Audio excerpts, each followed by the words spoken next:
विवेक Silas जी, आप ही से शुरुआत कर रही हूँ। मुख्यमंत्री योगी आदित्यनाथ ने आज विधानसभा में खड़े होकर संविधान की भी व्याख्या की और बड़ा स्पष्ट संदेश दिया कि ये देश राम, कृष्ण और बौद्ध की संस्कृति वाला देश है और उसी हिसाब से देश चलेगा, अपनी संस्कृति के हिसाब से देश चलेगा।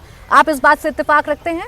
देखिए, देश को तो अपनी संस्कृति से ही चलना चाहिए, लेकिन प्रोवाइडेड अगर देश को संस्कृति से चलाया जाए तो। आज योगी जी का भाषण मैंने भी सुना। आपने मुझे बताया कि उन्होंने 3 मुद्दों में विशेषकर चर्चा की, संभल, बहराइच और पत्थरबाजों की। तो बहराइच में जो दंगा हुआ, भारतीय जनता पार्टी की सरकार में भी ज़्यादा दिन नहीं हुए, 1.5 महीने, उसी भारतीय जनता पार्टी के सिटिंग विधायक ने ये इल्ज़ाम लगाया कि भारतीय जनता पार्टी जो है वो दंगों में शामिल थी और वहाँ उनका नगर अध्यक्ष विकास यादव जो था वो शामिल था, उसके कार्यकर्ता शामिल थे, उनके खिलाफ FIR भी कराई गई थी। तो भारतीय जनता पार्टी कहीं ना कहीं अपना राजनीतिक फायदा लेने के लिए इस तरह की घटनाएं कराती रहती हैं। संभल में भी क्या हुआ, घटना दुखद थी। हम सब ने देखा किस तरह से वहां 5 मौतें हुई, जो कि लोग बेकसूर थे, नहीं थे, वो अभी इन्वेस्टिगेशन है। पत्थरबाजों की बात से मुझे याद आया, योगी जी ने कहा कि पत्थरबाजों को बख्शा नहीं जाएगा, इस तरह के लोगों को हम टॉलरेट नहीं करेंगे। आपको याद दिला दूं, जब कश्मीर में सरकार बन रही थी तो 14,000 पत्थरबाजों के खिलाफ इसी भारतीय जनता पार्टी ने केस वहां वापस लिया था, सिर्फ कश्मीर में लालच में सरकार बनाने के लिए। तो भारतीय जनता पार्टी इस तरह की बात ना करे। और योगी जी को याद रखना चाहिए, डेवलपमेंट के नाम पे बनारस, जो कि माननीय प्रधानमंत्री जी का क्षेत्र है, वहां 150 मंदिर और शिवलिंग तोड़ के नाले में फेंक गए थे, तब योगी आदित्यनाथ जी शांत रहे थे। तो इस तरह की बात करना, ये दो तरह की बातें देखिए नहीं चल सकती हैं। नहीं, शांत तो आप भी रहते हैं। बहराइच में जिस लड़के की मौत हुई या हत्या की गई, एक झंडा लगाने की वजह से उसे गोलियों से भून दिया गया, उस लड़के के परिवार वालों को तो आपने किसी मुआवजे का ऐलान नहीं किया। लेकिन अगर आप संभल की बात करेंगे तो संभल के पीड़ितों को आप बहुत जल्दी मुआवजा देते हैं। उसी सेलेक्टिवनेस पर वार कर रहे थे मुख्यमंत्री योगी आदित्यनाथ कि संविधान वो नहीं जो आप बताते। नहीं, देखिए, जहां तक बहराइच की बात है, वो आपने हमारे राष्ट्रीय अध्यक्ष अखिलेश यादव जी का ट्वीट भी देखा होगा। हम सब उस दंगे से और जो नौजवान की वहाँ मृत्यु हुई थी उस पर हम दुखी थे। और ज़रूर सरकार को, जब सरकार पे ही सरकार के लोग इल्ज़ाम लगा रहे हैं कि दंगा भारतीय जनता पार्टी की सरकार ने किया, ये भारतीय जनता पार्टी के MLA, आपने उस MLA को निकाला क्यों नहीं? अब तक निकाल के बाहर कर देना चाहिए था। आपकी राम गोपाल मिश्रा था, इसलिए आपने मदद पहुंचानी जरूरी नहीं समझी। आप दुख में तो साथ खड़े हैं, आप संभल के लोगों के साथ भी खड़े हैं। संभल में अगर मुआवजा आपकी पार्टी दे सकती है तो राम गोपाल मिश्रा को क्यों नहीं? देखिए, हमने मुआवजा किसानों को भी दिया है, समाजवादी पार्टी ने अपनी तरफ से। हमने, जब आप याद करिए, कोविड का समय था, जो लोगों की मृत्यु हुई थी, जितने लोग उत्तर प्रदेश में, राम गोपाल मिश्रा को दिया क्या?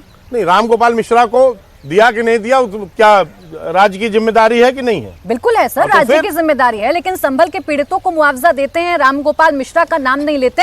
इसीलिए आज मुख्यमंत्री योगी आदित्यनाथ फायर मोड में थे। यही सवाल मेरा आपसे भी है प्रदीप भंडारी जी, अब खुलकर ये बताइएगा आप लोग, जब ये धर्म की बात करते हैं, जब अल्पसंख्यकों के हित की बात करते हैं, तो आप कहते हैं देश संविधान से चलेगा, शरिया से नहीं चलेगा।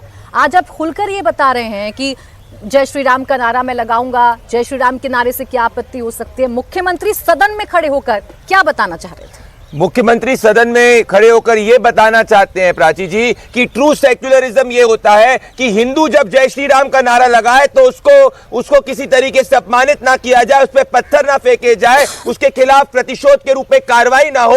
जिस तरीके से समाजवादी पार्टी का सेक्युलरिज्म ये है कि सिर्फ और सिर्फ मुस्लिम तुष्टीकरण, हमारा सेक्युलरिज्म ये है कि किसी भी व्यक्ति को अपने धर्म का पालन करने का अधिकार है, पर उस सेक्युलरिज्म में तुष्टीकरण के नाम पे वोट बैंक पॉलिटिक्स और पत्थर फेंकने का अधिकार नहीं है। आज मैं आपको एक बड़ी बात बताना चाहता हूं, संभल में ऊपर पत्थर क्यों फेंके गए थे? क्या संभल में पुलिस वालों में पत्थर इसीलिए फेंके गए थे क्योंकि वो संभल के सच को दबाना चाहते थे? जो 1978 के दंगों में जिस तरीके से मंदिर को वहां पे मंदिर को ताला लगाया गया, वहां पे हिंदू परिवारों को पलायन करना पड़ा, क्या इस सच को छिपाने के लिए वहां पर पत्थर फेंके गए थे? इस बात की भी जांच हो रही है। पर बड़ी बात आपने कही, जो लोग प्रभु श्री राम का मंदिर अभी तक नहीं गए, जिनके लिए प्रभु श्री राम का मंदिर नाच गाना का इवेंट है, वो क्या बात करना चाहते हैं? और दूसरी बात है, संविधान अधिकार देता है राइट टू नो का, क्या वहां पे हिंदू त्योहार, अगर हिंदू परिवार, अगर वहां पे माइनॉरिटी के अंदर है संभल में, जब आजादी के समय की बात थी तो संभल के अंदर 45% हिंदू थे, आज जाके स्थिति ये हो गई कि 20% हिंदू है। तो क्या 20% हिंदू को बजरंगबली के मंदिर के अंदर अपना पूजा पाठ करने का अधिकार नहीं है?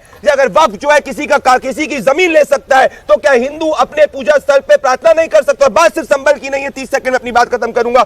बनवारी लाल जी को याद करिए, 1978 के अंदर वो व्यक्ति हिंदू परिवारों को बचाने के लिए गए थे, क्या स्थिति हुई? कट्टरपंथियों ने जाकर उनके हाथ काट दिए, उन्होंने बोला मुझे गोली मार दो, पर उनके हाथ काट दिए। ऐसे लोगों को, कट्टरपंथियों को बैक कौन करता है? समाजवादी पार्टी करती है। और बात सिर्फ यहां तक नहीं है, उन्नाव में याद करिए 2024 में क्या हुआ। उन्नाव के अंदर 2024 में, बस 10 सेकंड अपनी बात खत्म करूंगा, किस तरीके से हिंदू वहां पे माइनॉरिटी में थे। हिंदू ने कहा कि भाई किसी भी स्थिति में हमको अपने मंदिर की घंटी को बजाने दीजिए, मंदिर में हमें पूजा करने दीजिए। वहां पे मुसलमानों ने विरोध किया और उसके बाद में जाके हिंदुओं को वहां पे पूजा करने में दिक्कत हुई। ना सर, इस देश में या प्रदेश में सिर्फ मैं बात करूं उत्तर प्रदेश की, तो खुलकर हिंदू मुसलमान अगर मुख्यमंत्री योगी आदित्यनाथ ही करने लग जाएंगे तो कैसे यकीन करेंगे उत्तर प्रदेश की जनता कि आप न्याय करेंगे? नहीं, हिंदू की बात करना हिंदू मुसलमान कैसे हो गया? पत्थरबाजों को आप कैटेगराइज कैसे करते हैं? पत्थरबाजों का धर्म क्यों देखने लगते हैं? आप कहते हैं ना कि धर्म मत देखिए। हमने थोड़ी धर्म देखा, हम तो कह रहे पत्थरबाज वहां पे पत्थरबाजी कर रहे हैं, कि हमने बोला सिर्फ मुसलमान पत्थरबाजी कर रहे? नहीं, हम तो कह रहे पत्थरबाज कट्टरपंथी है, पर ये लोग मुसलमान तुष्टीकरण के नाम पे पत्थरबाजों को बिल्कुल स्पष्ट मुख्यमंत्री ने कहा कि ऐसा क्यों होता है जब मुस्लिम मोहल्लों से कोई धार्मिक यात्रा हिंदुओं की निकलती है तो उस पर पत्थरबाजी होती है। ये तो किस तरफ इशारा कर रहे थे? बात करी जा रही है कि इस देश के अंदर कानून व्यवस्था संभालने वाली सरकार की है ना, तभी बिल्कुल, तभी जाके 99% दंगों के अंदर कमी आई है उत्तर प्रदेश के अंदर, तभी हम संभाल रहे। परंतु ये बात सच्चाई है कि हिंदू की शोभा यात्रा अगर कर्नाटका के अंदर भी निकलती है, कहीं उत्तर प्रदेश में भी निकलती है और मुस्लिम बाहुल्य मोहल्ले से निकलती है, तो ऐसा क्यों होता है कि उस पर पत्थर फेंके जाते हैं? ये सवाल उठना जरूरी है। और मैं 10 सेकंड की बात करूंगा, बरेली के अंदर 2022 के अंदर क्या हुआ था? बैराम नगर करके एक इलाका है, वहां पे मुसलमानों ने हिंदुओं को बॉयकॉट कर दिया क्योंकि सिर्फ वहां पे वो पूजा करना चाहते थे। मतलब हिंदू को इस देश के संविधान में हक नहीं है अगर वो माइनॉरिटी में तो।